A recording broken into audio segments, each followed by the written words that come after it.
Hi guys, एक बार फिर से आप सभी का हार्दिक स्वागत है विज्ञान एक नज़र में। लास्ट सेशन में हम लोग बात कर रहे थे धातु के बारे में। इस वाले सेशन में हम लोग बात करेंगे अधातु यानी कि मेटल्स के बारे में, नॉन मेटल्स के बारे में। तो शुरू करते हैं। मुझे प्लीज़ कमेंट सेक्शन में मैसेज करके ये ज़रूर बता देना कि आप लोगों को लास्ट वाला जो धातु वाला पोर्शन है वो आपको समझ आया था कि नहीं आया था। देखो, जो भी सारे फीचर्स धातु के अंदर हैं उन सबका अगर आप विपरीत कर दो यानी कि अपोजिट कर दो तो वो अधातुओं के बारे में बात करते हैं। अधातु यानी कि नॉन मेटल। अगर हम नॉन मेटल की बात कर भी रहे हैं तो नॉन मेटल क्या है, धातुएं क्या थी, इस बहाने रिवीजन भी हो जाएगा, है ना। हम लोगों ने यहाँ पे डिस्कस किया था कि जब हम धातु की बात कर भी रहे थे तो हमें ये पता है कि धातुएं जो होती हैं वो डक्टाइल होती हैं, यानी कि आप उन्हें आघातवर्धनीय भी होती हैं, डक्टाइल भी होती हैं। ये आप लोगों को यहाँ पर जो है वो ध्यान रखना है। आघातवर्धनीय यानी कि हम मेल्लेबल की बात कर रहे हैं, एल्यूमिनियम थी जैसे। धातुओं को अगर आप खींचकर शीट बना सकते हो, अधातुओं को नहीं बना सकते। धातुएं बचती हैं, अधातुएं नहीं बचती हैं। धातुएं गुड कंडक्टर होती हैं, अधातुएं पुअर कंडक्टर होती हैं, कुचालक होती हैं। अधातु जो धातु की तरह बिल्कुल काम नहीं कर रही हो उनको अधातु कहते हैं। ये हमेशा ध्यान रखना, इलेक्ट्रॉन रिसीव करती हैं। इलेक्ट्रॉन रिसीव का मतलब है कि इलेक्ट्रॉन ग्रहण करती हैं, और चूंकि ये इलेक्ट्रॉन ग्रहण कर रही हैं, इसका साफ और सटीक मतलब यही है कि ये जो है वो बेसिकली करती हैं, ये जो है वो बेसिकली जो है वो क्या कर रही हैं, ये इलेक्ट्रॉन रिसीव करेंगी तो इसलिए इन पर नेगेटिव चार्ज आएगा। और अगर इन पर नेगेटिव चार्ज है तो हर वो चीज, हर वो एलिमेंट जिस पर नेगेटिव चार्ज है, -1 हो सकता है, -2 हो सकता है, -3 हो सकता है, उसको हम लोग नॉन मेटल की तरह बिहेव करते हैं। अब जैसे कि हमें पता था कि जितनी भी मेटल्स होती हैं, हमें पता था कि जितनी भी मेटल्स होती हैं वो सारी की सारी जो है वो एस ब्लॉक में भी आती हैं, पी ब्लॉक में भी आती हैं और डी ब्लॉक में भी आती हैं।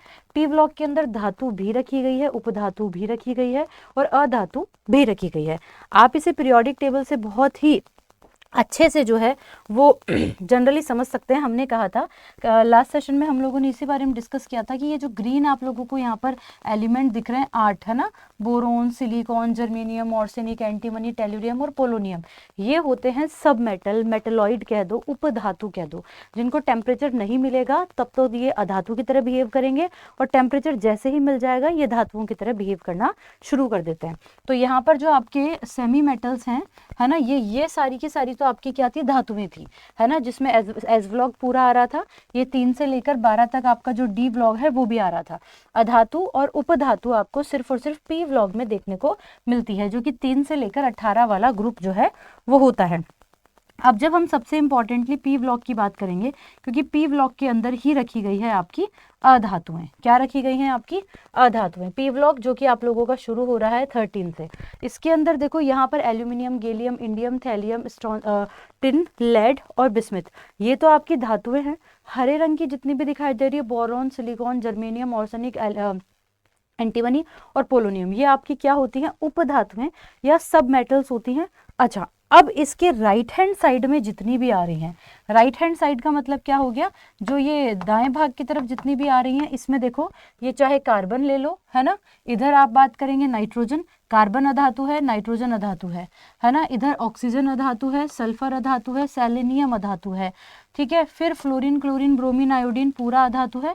और हे नेता और कर्मचारी जीते रहो, यानी कि helium, neon, organ, krypton, xenon, radon, ये भी सारी की सारी क्या होती हैं, अधातुएं होती हैं। अधातुओं के अंदर एक सबसे अच्छी नेचर ये है कि अधातुएं गैस भी हो सकती हैं, अधातुएं जो है वो सॉलिड भी हो सकती हैं। लेकिन नॉन मेटल के अंदर एक नेचर ऐसा है कि वो लिक्विड नहीं हो सकती। वो क्या नहीं हो सकती हैं, वो लिक्विड नहीं हो सकती हैं, ये आपको ध्यान रखना है। लेकिन इसमें अपवाद है, जैसे कि ब्रोमीन। ब्रोमीन इसके अंदर एक्सेप्शन है। एक्सेप्शन इसीलिए है क्योंकि ब्रोमीन का नेचर लिक्विड है ना, ब्रोमीन जो है वो लिक्विड स्टेट में पाई जाती है, इसलिए हम इसे ब्रोमीन द्रव के नाम से जानते हैं। ये वाली चीज भी हमको ध्यान रखनी है। हमने एक और चीज की कि धातुओं के अंदर तो चमक होती है, लेकिन अधातुओं के अंदर किसी प्रकार की कोई चमक नहीं होती है। लेकिन फिर भी आयोडीन जो होता है ना, वो चमकता है, उसका अपना एक चमक है, तो वो चमकता है, इसलिए ये भी जो है वो बेसिकली किसकी तरह व्यवहार प्रदर्शित कर रहा है, ये भी जो है वो अपवाद है। इस बात का भी ध्यान आप लोगों को यहाँ पर रखना पड़ेगा, ठीक है। ये वाली चीज़ हम लोगों को यहाँ पर ध्यान रखनी है। तो हम कह रहे हैं कार्बन, कार्बन जो कि आप लोगों का, अब इसमें गैस कौन कौन सी है, अगर आप गैस के बारे में जिक्र करें तो नाइट्रोजन जो है वो गैस की तरह बिहेव कर रही है, ऑक्सीजन गैस की तरह बिहेव कर रही है, ये तो सारी की सारी। देखो अब फ्लोरीन की बात करेंगे अगर, तो फ्लोरीन जो है वो गैसीय नेचर की है, क्लोरीन भी गैसियस नेचर की है। फ्लोरीन और क्लोरीन तो गैस होती हैं और जो कि अधातुओं में हो सकती हैं। ब्रोमीन लिक्विड है और आयोडीन सॉलिड है ना। तो आयोडीन, तो आप ये देखोगे कि ऊपर से नीचे आने पर जो है आपने नोटिस किया कि जो सॉलिड होने का नेचर है वो बढ़ता जा रहा है। एग्जामिनर इस तरह से भी पूछ सकते हैं कि ऊपर से नीचे आने पर किसी भी पीरियोडिक टेबल में सॉलिड होने के नेचर में क्या चेंज आता है, तो आप कहोगे कि ऊपर से नीचे आने पर सॉलिड होने का नेचर बढ़ता है, क्योंकि ऊपर गैस है, बीच में लिक्विड और फिर उसके बाद में सॉलिड, ठीक है।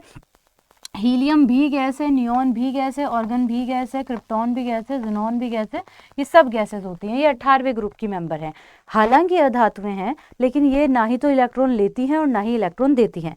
जनरली मैंने ये बताया कि जो अधातुएं होती हैं वो इलेक्ट्रॉन रिसीव करती हैं, वो इलेक्ट्रॉन जो है वो बेसिकली क्या करती हैं बच्चे, रिसीव करती हैं, इलेक्ट्रॉन जो है वो ग्रहण करती हैं। लेकिन जो 18वें ग्रुप की धातुएं, 18वें ग्रुप की 18th ग्रुप की जो अधातुएं होती हैं वो इलेक्ट्रॉन ना ही तो लेती है ना ही देती है। तो इन पे माइनस चार्ज भी नहीं होता, इन सब पे जीरो चार्ज होता है, और इसीलिए आप इन्हें स्पेशल गैस कहते हो, आप इन्हें नोबल गैस कहते हो, आप इन्हें जो है वो इनर्ट गैस के नाम से जानते हो, आप इन्हें इतने सारी चीज़ों के नाम से जो है वो बेसिकली जानते हो।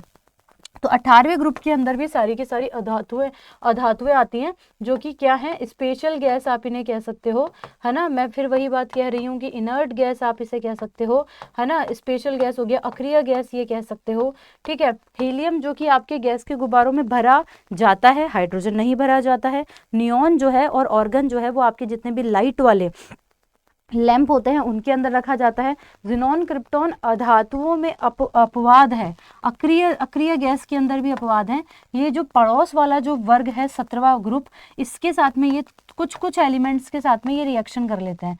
हालांकि स्पेशल गैस है, रिएक्शन करनी नहीं चाहिए, लेकिन अपवाद स्वरूप ये दोनों ज़ीनॉन और क्रिप्टॉन रिएक्शन कर लेते हैं। तो ये भी क्वेश्चन आप लोगों से पूछा यहाँ पर जाता है। तो उम्मीद करती हूँ आपको अधातुओं वाला ये सारे क्वेश्चन समझ आ जाएंगे। अब आपको ध्यान रखना है कि कार्बन अधातु है, इस पर -4 वैलेंसी होती है, इस पर जो है इस पूरे पे नेपाल और पाकिस्तान या फिर नाइट्रोजन और फॉस्फोरस इसकी वैलेंसी -3 होती है। ऑक्सीजन, सल्फर, सेलेनियम इनकी वैलेंसी -2 होती है। फ्लोरीन, क्लोरीन, ब्रोमीन, आयोडीन इन सब की वैलेंसी -1 होती है और इनकी वैलेंसी 0 होती है, यानी कि इनको 1 इलेक्ट्रॉन की नीड है। ये 2 इलेक्ट्रॉन के साथ रिएक्शन करते हैं, ये 3 इलेक्ट्रॉन के साथ, और ये जो है वो 4 इलेक्ट्रॉन के साथ में रिएक्शन करते हैं। अभी चूंकि बात आई ही वैलेंसी की है, तो मैं आप लोगों को थोड़ा सा धातुओं की वैलेंसी भी जो है वो बेसिकली बताना चाहूँगी।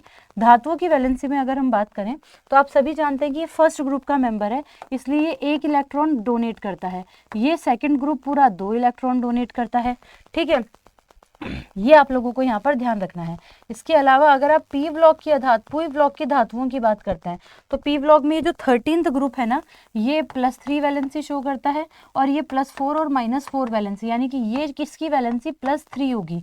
ये चूंकि उपधातु है, जो धातु और अधातु दोनों की तरह बिहेव कर रहा है, ये 3 इलेक्ट्रॉन ले भी सकता है और ये 3 इलेक्ट्रॉन दे भी सकता है ना। 3 इलेक्ट्रॉन ले भी सकता है और 5 इलेक्ट्रॉन जो है वो दे भी सकता है। तो इस तरह से आप लोगों को यहाँ पर ध्यान रखना है। तो hope so guys you like this session. अगला टॉपिक क्या चाहते हैं, आपके कमेंट्स ही डिसाइड करेंगे कि अगला टॉपिक क्या आएगा। सो प्लीज़ शेयर कीजिए इस सेशन को। मैं देख पा रही हूँ आप लोग ये सेशन बिल्कुल नहीं शेयर करते।